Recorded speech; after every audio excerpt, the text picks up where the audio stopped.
So it's very clear that from the past episodes of 15-Minute Meals, you all really like the pasta recipes. So what I wanted to do today is really just focus on an entire episode just for pasta. And what I love so much about making pasta is that you can make an entire meal just from one pan. Plus they're really customizable, so you can just use whatever you have lying around in the fridge or the pantry. So what I'm gonna be showing you today is 4 unique but very easy to execute pasta dishes that you can bring together during your weeks in under 15 minutes. So as you can see, we are right in the middle of a kitchen renovation, about 2 weeks out, but we're in the kitchen because of one reason, which is this thing right here. If you remember from the last studio in Brooklyn, my dad and I built out this incredible butcher block, one-of-a-kind kitchen island made out of walnut. So I knew that would be the centerpiece of this kitchen, but this is kind of 2.0 version. We built in 2 shelves that gives me easy access to bowls or compost or whatever it is.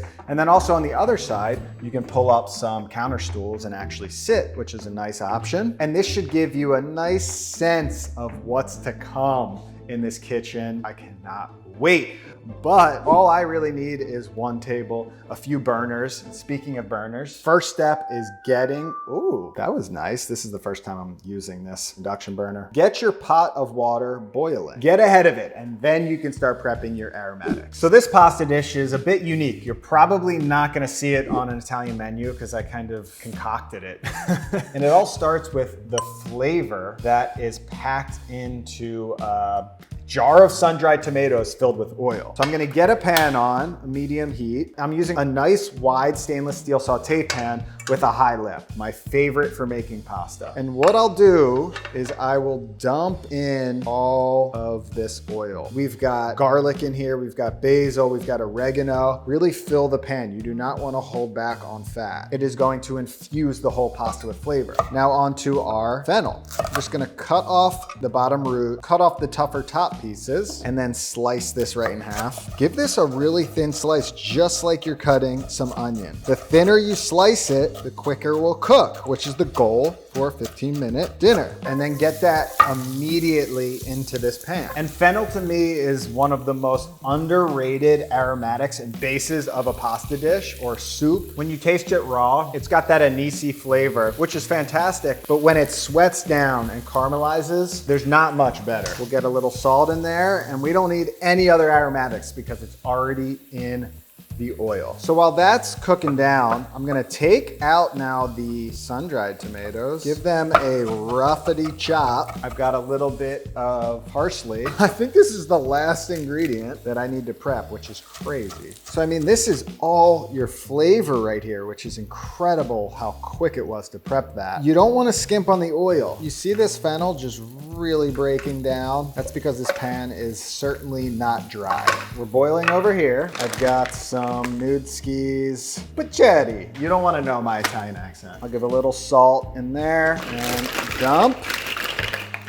Just take a look at this fennel. I'm cooking for like 4 or 5 minutes. Basically just gonna melt into the sauce. And now what I'll do is I'll throw the tomatoes in. Those are just gonna lightly saute in that oil for about 30 seconds. Now we have all of this incredible aromatic flavor, but we need to build out a sauce. And one of my favorite ways to do that with pasta is white wine. And don't listen to people that say like use a shitty white wine.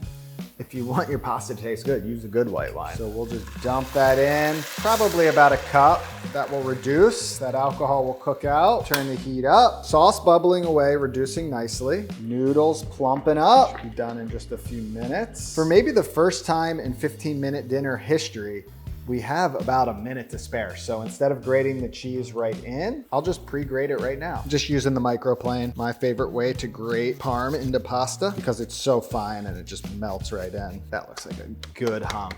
Try a noodle.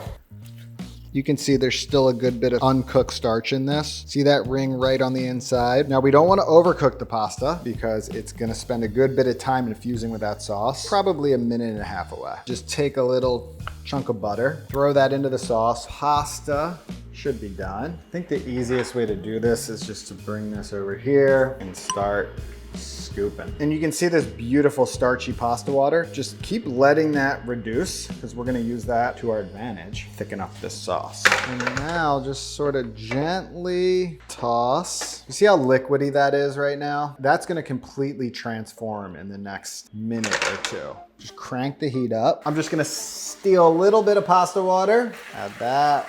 These are the moments where pasta really comes together, when you're infusing and thickening up that sauce. So now we have no liquid. Right at that point, we can go in with both our cheese and our parsley. Hit it with a little bit of pepper. Bring together. Wow. Hit it with a little more pasta water to thin it out. Sweet baby Jesus, that just looks so good. So I've made this pasta so many times that I didn't even taste it for seasoning. Look at the flavor on that one noodle. I mean, the amount of flavor that you can build just from this one jar, that is the key to this pasta. And that is why I love this dish. And what we're gonna make now is a pistachio pesto, which is one of my favorite pastas I've been making recently. Now, I originally found out about it from my animator's Instagram. He posted a video of this and I instantly needed to know how it was made. And he actually found this recipe from his Italian friend whose grandmother made it post-World War II out of necessity. When she didn't have traditional pesto ingredients, she just used what she had, which was pistachios. And the first thing we're gonna do is toast these pistachios just like you would the pine nuts for a traditional pesto. And then I'm also gonna take some asparagus. Ooh yeah, some beautiful in-season asparagus. It's actually growing in my garden right now, but it won't be ready for harvest for a few years. And once that pasta water is ready to go, I'm gonna give it a blanch. So in the meantime, we'll prepare our pesto. So we're gonna hit it with the juice of some lemon. Of course, every pesto needs some garlic. Now, herbage for this dish is actually optional, but when I recipe tested it, I enjoy just a little bit of parsley for that fresh sort of pungency. You can also throw in some basil if you want, but again, these pistachios right here are the star. Starting to brown up just a bit, smelling really nice. Get this in. And come on, come on, come on. Ah, one hand, no! Okay, I don't need all of these asparagus and the veggies are completely up to you, but because it's a 15-minute meal, I like taking advantage of this boiling water. So I'm just gonna blanch the asparagus for literally 1 minute. In the meantime, we can blend this up. Do need a little bit of salt in there, a little pepper, a little olive oil, and these asparagus are definitely done. Oh, where do I go? Oh, since my sink is out of commission, I'm not blending these. This is just to cool them off. By the way, look at the vibrancy on that blanched asparagus. One of my favorite ways to cook it. So since I'm pretty much ready to blend, it's a great time to get my pasta going. This is some fresh fettuccine, the only fresh pasta I'm using today. So it should only take, I don't know, 2 minutes, 3 minutes in here. Get that going. We're also gonna want some of that starchy water for the pesto. So we'll start this and see what we get before the water's added.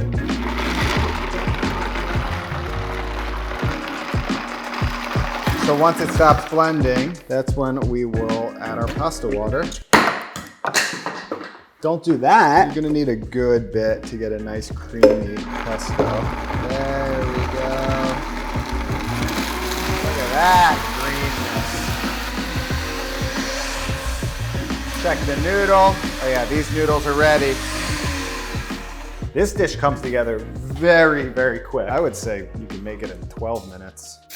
12-minute pastas. We probably won't need all that sauce. We'll reserve a little bit. And then finally, we'll take some of those asparagus. I'm gonna cut off the heads. I'll toss those in. Then I'll just slice these thin for a nice little crunch and pop. And this is completely optional. You can hit this with Parmesan, you can keep it plain. I'm gonna hit it with a dollop of ricotta. A little more pasta water. You don't need to cook this too long, just really so that cheese melts in. And we're done. That took no time. I could really use some tongs right now, but I just don't know where they are. So 2 spoons will have to do. Just a little bit of cracked pepper on top. It's very creamy, but it's very light. And the pistachio flavor, it's not super aggressive. I wouldn't say it's like eating a pistachio ice cream. It's just a nuttiness, but balanced out with the acidity and the fat from the ricotta. That's awesome. Completely different taste experience than a traditional pesto. It almost leans more towards an Alfredo because of the creaminess, but a great quick option for your weeknight dinners. So we've been recipe testing all of these pasta dishes for the last few weeks, and we already have a sauce that features tomatoes, but that was actually a white wine sauce. So of course we wanted to come in with an actual canned tomato-based sauce because everyone's got a can of tomatoes hanging around, but we wanted to make it a little more special. So that specialness is gonna start right here. Booyah, pancetta. Now you can use any cured or smoked pork product, bacon, prosciutto, but pancetta is nice because you get these chunky pieces. So I'm just cutting them up into little cubes. Now while that's frying, we're gonna slice up our aromatics, which are really simple. We've got one little sweet onion right here. I'll just slice that nice and thin. A little bit of garlic. And then generally for 15-minute pastas, I just slice through it. No need to do a fine chop. Plus it will cook a little more even with the onion. Aromatics prepped, and this has been cooking for about 4 minutes. You can see we are rendered, but not overcooked. We want a nice chew. We don't want to burn the hell out of it. Gonna remove that, go in with my aromatics. How good does that look? Turn that heat down to a nice medium. We don't want anything burning. And now, oh yeah, my favorite pasta brand, Svoglini. And these are hemp radiators. So they're just like infused with a little hemp. I find this shape is just fantastic for holding on to sauce. One of my go-tos for just a nice weeknight meal. And then we'll just watch this for the next minute before we add our sauce. Now you can see in just about 2 minutes how nice those onions and garlic look. Smells incredible. And usually I just go right in with the tomato sauce, but this pancetta was a little different. It left a good bit of fawn on there. And since I have just a little bit of white wine left over, I'm deglazing just to make sure all of that flavor gets upended from the bottom of the pan. But you can just go straight in with the tomato sauce, or you can use red wine too. Just right there, that's an incredible just steak sauce. Plop that on a steak. I've got just a standard can, 14 ounces, crushed tomatoes. So we'll just let that come up to a bubble and simmer for like 3 minutes. That's really all it needs for the flavors to come together. Pasta on. That's looking good. A few more minutes there. There's 2 more things I have to do. One is right in here. Another key player, frozen green peas. Again, just another great weeknight ingredient. A lot of people have just a bag of frozen veggies lying around. And then I'm gonna pick some fresh basil to garnish. I like a lot of basil in this dish to really freshen it up at the very end. Now this is looking great, slightly reduced. So we'll slice open these peas. Let's say that's a cup. Add back your crispy pancetta. Oh, look at that. And let's check on our pasta. We're about 2 minutes away. While the pasta's finishing, just give it a taste. Okay, that's why you taste food. That pancetta on its own, when you taste it, is very salty, but when it comes together in this sauce, the salt actually leaches out a bit, and I didn't add any salt to anything else, and that's like perfectly seasoned. So you gotta taste, because every ingredient is not made equally. Perfect. Okay. Scoop these out. And all of the extra residual water that's kind of caught up in those squigglies, that will just help build out the sauce a bit. That is feeling just a little bit dry, so I'm gonna take this can. Now, I killed 2 birds with 1 stone. Extra tomato flavor and pasta liquid. And we'll stir it up. Now I just want to take a quick second to thank today's sponsor, Mizzen, because it has been an absolute pleasure cooking in their stainless steel pans today. And what I love about these pans is that stainless steel has always been a big investment, but since Mizzen goes direct to consumer, as a home cook, you can actually afford to build out your own set with an affordable but really high quality option. And they offer only the essentials, making the process of buying much less overwhelming. But if you're gonna buy just one pan when it comes comes to making a pasta, it's gotta be their 3-quart saute. This thing is so all-purpose. As you can see, I can fit a big old pasta for like 4 people in this one pot. So if you wanna start up your stainless steel collection, click the link below in the description. Use code word HOMECOOKS for 20% off your first order. And we are just about there. You can see this thing is just loaded with goodies, but that sauce has been completely absorbed into those radiators. That's just like an ideal weeknight quick pasta. Oh boy, one more thing. I almost forgot. I'll just take this basil and rip it up and let it do its magic and infuse and perfume that pasta. For this one, I'm gonna do parm right on top.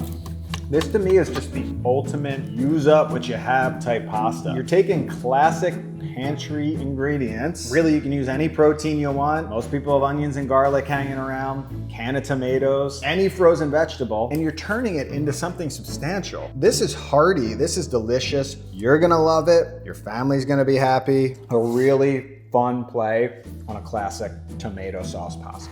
All right, so the plan was to end things at those 3 recipes. Hopefully you found some inspiration there. But yesterday I was walking around in my garden and I found something very, very special. So we had a big rain and I'm walking in the backyard and look at this, an entire mushroom field all around. And these beauties are called wine caps because of this nice reddish tone to the cap of the mushroom. So there's 5 categories of wild mushrooms ranging from deadly at the worst, which you certainly don't want to eat, to choice, which is the top rated mushrooms like the chanterelles and morels, and actually wine caps, which are growing all over my yard, I had no idea, are part of that choice category. So I'm gonna make a pasta with these, but if you are ever foraging for mushrooms, make sure that the mushroom you're picking is 100% safe to eat. Don't take any chances. And even if you've identified it as safe, cut up just a tiny little piece of it, fry it up, and try that before you eat a bunch, which I did yesterday. So I'm gonna harvest a bunch of these and we're gonna whip up just a last quick little mushroom pasta.